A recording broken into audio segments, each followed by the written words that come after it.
आप सभी श्रोता को प्रणाम नमस्कार। इस वीडियो में कहा जाता है कि जुर्म की दुनिया वाकई अजीब होता है। कई बार जो दिखता है असल में होता और कई बार जो होता है असल में दिखता नहीं। ये कत्ल की कहानी भी कुछ वैसे ही है।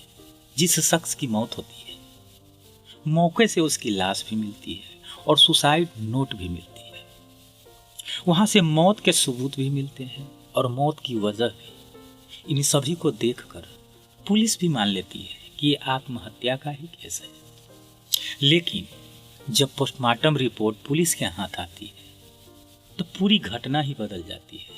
अब पुलिस फिर से तफ्तीश शुरू करती है, यानी जांच शुरू करती है।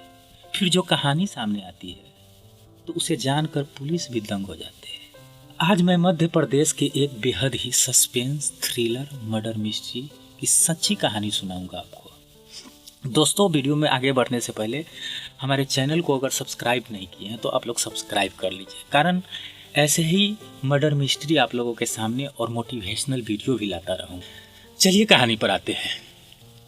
मध्य प्रदेश की राजधानी भोपाल के सेंट्रल जेल, साल 2019, तारीख 29 जून। इस दिन पेरोल पर जेल से निकले 2 कैदी को लौटना था।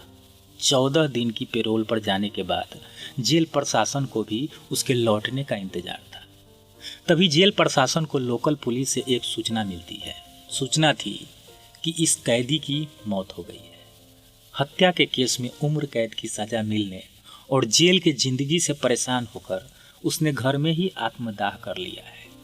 लोकल पुलिस ने बताया कि कैदी ने एक सुसाइड नोट भी छोड़ा है, हैंडराइटिंग भी उसी की है और मौत की वजह भी बताई है। इसलिए अब उसके शव का पोस्टमार्टम कराकर केस को बंद करने की तैयारी है। ये जानकर जेल प्रशासन भी उस कैदी के केस को बंद करने के लिए लोकल पुलिस के फाइल रिपोर्ट का इंतजार करने लगा। जिस कैदी की मौत हुई थी उसका नाम था राजेश परमार, उम्र तकरीबन 34 साल।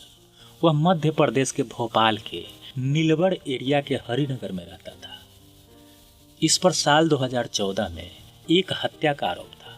उसी केस में इसकी गिरफ्तारी हुई थी। साल 2016 में उसे कोर्ट ने आजीवन कारावास की सजा सुनाई थी, जिसके बाद वह जेल में ही था। उसी समय राजेश के पिता की मौत हो गई थी। इस वजह से उसे 14 दिनों की पेरोल मिली थी। इसलिए 15 जून को वो पेरोल पर बाहर आया था। 29 जून को उसकी पेरोल खत्म होने वाली थी। इस वजह से उसे हर हाल में 29 जून को जेल में लौटना था। लेकिन 29 जून की सुबह ही उसके घर से आग की लपटें निकलने लगी थी, जिसे देखकर आसपास के लोग ने पुलिस को सूचना दी। फायर ब्रिगेड की गाड़ियां और लोकल पुलिस मौके पर पहुंची।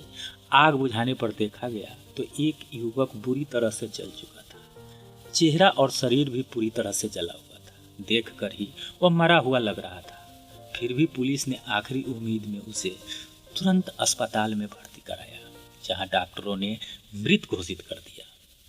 सुसाइड नोट से मौत की वजह की पता चली।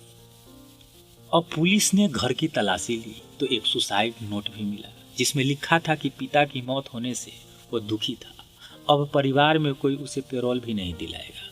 इस वजह से वो अब इस दुनिया से निराश हो चुका है। लिहाजा वो आग लगाकर आत्महत्या कर रहा है। इसके लिए कोई दूसरा जिम्मेदार नहीं है। अब इस सुसाइड नोट के आधार पर पुलिस ने भोपाल सेंट्रल जेल को भी सूचना दी। सबको पोस्टमार्टम के लिए भेज दिया। साधारण सुसाइड केस की तरह पुलिस ने भी इसे एक तरह से बंद कर दिया। उधर पोस्टमार्टम के बाद सबको रिश्तेदार को सौंप दिया गया। जाहिर सी बात है, रिश्तेदारों ने भी सबका अंतिम संस्कार कर दिया। अब हुआ कि भाई जब आत्महत्या कर लिया तो कोई जितने भी केस है, जितने भी धाराएं हैं, सब खत्म। जब आदमी नहीं है तो किसको दिया जाए। लेकिन इस पूरे केस में 24 घंटे बाद ही नया मोड़ आ गया, जब वहां की पुलिस को राजेश परमार की पोस्टमार्टम रिपोर्ट मिली। उस समय के भोपाल पुलिस के नए एसएसपी अखिल पटेल के पास निर्बल का एरिया था। उनका ड्यूटी उसी एरिया में था। उन्होंने जब पोस्टमार्टम रिपोर्ट देखी तो चौंक गए। रिपोर्ट में लिखा था कि गला दबाने से जान गई है, यानी मौत की वजह आग या धुएं से दम घुटना नहीं, बल्कि गला दबाकर हुई है। वो ऐसा जब ही होगा जो कोई गला दबाकर उसको मार दिया हो और इसके बाद उसको आग लगाया गया हो, जब ही ऐसा रिपोर्ट आ सकता है। नहीं तो जिंदा में अगर कोई आग लगाए तो दम का घुटन, फेफड़ा में धुआं तो जाना जाहिर सी बात है और चला ही जाता है। बहुत सारे केस में ऐसा देखा गया है। अब एसएसपी का माथा ठनका कि भाई ये कैसे हुआ। फिर वो इस केस के तफ्तीश में यानी फिर से जांच में जुट जाते हैं। तुरंत मौके से ली हुई सभी फोटोग्राफ अपने पास मंगवाते हैं। अगर आग से जलकर मरा तो फिर गला किसने और क्यों घोटा, सबसे बड़ी बात यही थी। सभी फोटो को बारीकी से देखते हैं तो देखते हैं कि एक फोटो में एक मरने वाले शख्स का पैर बिल्कुल एक दूसरे से चिपका हुआ था, जबकि जब भी कोई जलकर मरेगा तो तड़पने लगेगा। फिर उसके पैर एक दूसरे से चिपकने के बजाय अलग अलग होने चाहिए, लेकिन इस केस में ऐसा नहीं था। दूसरी तस्वीरें भी देखते हैं, उनसे पता चलता है कि उस शख्स का चेहरा और सीने वाला हिस्सा ही पूरा जला था, जबकि हाथ और पैर ज़्यादा जले नहीं थे और अजीब तरीके से भी मुड़े हुए थे। इससे शक यही होता है कि कहीं इसके हाथ पैर बंधे तो नहीं थे, जिस वजह से ऐसा हुआ। अब इसका पता लगाने के लिए वो पुलिस अधिकारी पूरे टीम के साथ मौके पर जाते हैं, यानी राजेश परमार के घर पर जहाँ पे घटना हुआ था। घटना स्थल को बारीक से देखते हैं, फिर आसपास के लोगों से पूछते हैं। पूछताछ करते हैं तो पता चलता है कि एक दिन पहले राजेश परमार के साथ एक या दो और लोग भी देखे गए थे। अब पुलिस इस केस की फाइल को बंद करने की जगह फिर से खोल देती है, जांच शुरू करती है। अब पुलिस को यह शक हुआ कि मौत हुई, उसके पहले गला घोंटकर हत्या की गई। लेकिन राजेश को जब सुसाइड ही करना था तो उसके पहले हत्या क्यों की गई?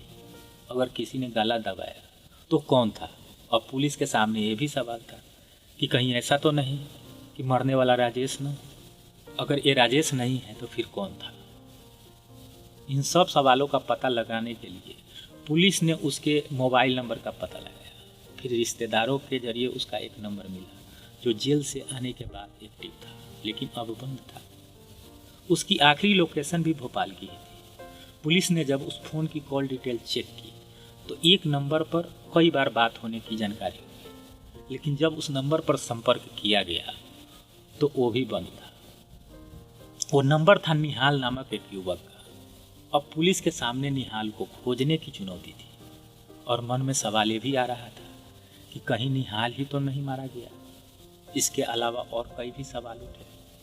फिलहाल पुलिस उसकी तलाश में जुट गई। फिर पता चला कि निहाल मूल रूप से बिहार का रहने वाला है और पहले राजेश के मकान में किराए पर रहता था, लेकिन कुछ महीने से यहाँ से दूर मकान में शिफ्ट हो गया था। अब पुलिस की जांच में निहाल की लोकेशन गुजरात में मिली। इसके बाद पुलिस की एक टीम गुजरात पहुंची और दबोच लिया। इसके बाद जब उससे कड़ाई से पूछताछ हुई तो उसने जो कहानी बताई वो बेहद चौंकाने वाली थी। निहाल ने बताया कि जेल से पैरोल पर आने के बाद राजेश ने उससे संपर्क किया था, फ़ोन पर बात हुई और उससे मिलने भी गया था। बातचीत के दौरान वो काफ़ी परेशान था, इमोशनल भी था, क्योंकि पिता की मौत के बाद शायद ही कभी पैरोल मिलने की उम्मीद थी। इसलिए उसने सोचा था कि वो दुनिया की नज़रों में हमेशा के लिए मर जाए और असल में जिंदा भी रहे। इसके लिए उसने कुछ क्राइम सीरीज देखी थी, जिसके बाद एक खौफनाक आइडिया अपनाया। इसके लिए उसने घर में रहने वाले एकमात्र माँ को पूजा करने के बहाने 23 जून को ही बाहर भेज दिया।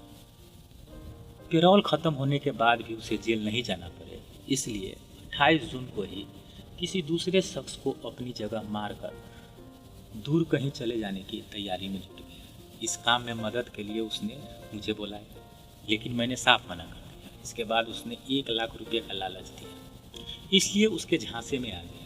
इस तरह 29 जून को पैरोल ख़त्म होने से ठीक एक दिन पहले यानी 28 जून को ही हम दोनों की मुलाकात हुई। दोनों घर पर ही फ़ोन छोड़कर घूमने निकले ताकि लोकेशन ट्रेस ना हो सके। इसके बाद एक पेट्रोल पंप के पास राजेश को अपने ही उम्र का और अपने ही लंबाई वाला युवक मिला। उस युवक ने अपना नाम राजू रैकवार बताया और दोनों फिर बातचीत करते हुए दोस्त बन गए। बातों ही बातों में दोनों ने राजू को घर पर पार्टी करने का और शराब पीने की तैयारी कर लिया।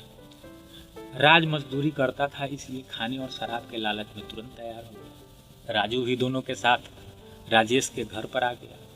यहाँ पर राजू को इन दोनों ने खूब जमकर शराब पिलाई। जब उसने अपना होश खो दिया तभी राजेश ने उसकी गला दबाकर हत्या कर दी। इसके बाद हाथ और पैर को रस्सी से बांध दिया ताकि अगर जिंदा भी हो तो आग से बच ना सके। हाथ पैर बांधने के बाद उसे फर्श पर लिटा दिया और घर में रखी किताबों को उसके ऊपर डाल दिया। फिर राजेश ने खुद ही एक सुसाइड नोट लिखा और उससे कुछ दूरी पर रख दिया ताकि वो सही सलामत पुलिस को सुसाइड के सबूत के रूप में मिल जाए। फिर दोनों ने बाइक से निकाला हुआ पेट्रोल भी डाल दिया ताकि आग से वो पूरी तरह जल जाए। क्योंकि घर का दरवाज़ा बाहर से बंद होने पर साजिश का शक हो सकता था, इसलिए दोनों ने घर के दरवाजे को अंदर से बंद किया और छत के रास्ते बाहर निकल आए। इसके बाद खिड़की से माचिस जलाकर तिल्ली को अंदर फेंक दिया। इस तरह जब आग की लपटें बढ़ गई तो दोनों एक साथ वहां से फरार हो। साजिश के तहत राजेश ने निहाल का एक पुराना सिम कार्ड सिर्फ लिया और साउथ इंडिया में चला गया। वहाँ निहाल गुजरात आ गया था और पुलिस ने निहाल की कहानी की सच्चाई का पता लगाने के लिए उस मृत युवक के बारे में पता लगाया तो यह सच निकला, क्योंकि राजू रैकवार की पत्नी 28 जून की रात में ही लोकल पुलिस में गुमशुदगी की शिकायत दी हुई थी। इसके अलावा पुलिस को राजेश के घर से राजू की चप्पल भी मिली थी जिसने उसकी पत्नी ने पहचान लिया था। यह जानकर पुलिस अब जांच में तेजी से जुट गई और पुलिस को पूरी कहानी समझ में आ गई थी। लेकिन जब तक राजेश आंखों के सामने नहीं आ जाए तब तक जांच अधूरी ही थी। पुलिस को यह यकीन था कि आज नहीं तो कल राजेश किसी भी तरह निहाल से जरूर संपर्क करेगा। राजेश भी निहाल का एक पुराना सिम कार्ड ले गया था। इस तरह अगले ही दिन आखिरकार राजेश का फोन निहाल के पास आ ही गया। पुलिस की मौजूदगी में ही निहाल उससे बात करने लगा। राजेश ने वहाँ के हालत के बारे में पूछा कि कुछ गड़बड़ तो नहीं हुआ है। निहाल ने बताया कि कोई गड़बड़ नहीं है, पुलिस को कुछ पता नहीं चला। इसके बाद राजेश ने कहा कि चेन्नई में उसे कुछ मदद चाहिए, अगर कोई दोस्त हो तो बताना। इस पर निहाल ने कहा कि वो जल्द से जल्द बताएगा। इसके बाद फोन कट गया।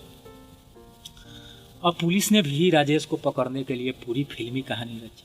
इसके तहत और उन पुलिस वालों को बोला गया कि लोकल बनकर राजेश से मिलना।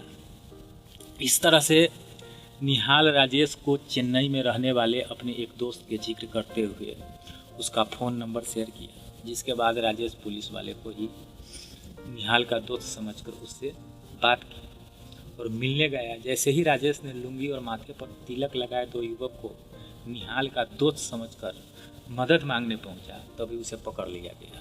अब इस तरह पुलिस ने एक ब्लाइंड मर्डर केस का खुलासा करते हुए 8 जुलाई 2019 को पूरे केस मीडिया के सामने लाया था। इस केस के बारे में खुद IPS अधिकारी अखिल पटेल कहते हैं कि ये केस कानून के आंख में धूल झोंकने वाला था, लेकिन जब बारीकी से केस की जांच हुई तो पूरा सच सामने आ गया। इसके बाद राजेश फिर से सलाखों के पीछे भेज दिया गया। दोस्तों, ये था आज की कहानी और फिर कल हाजिर रहूँगा आप लोगों के सामने।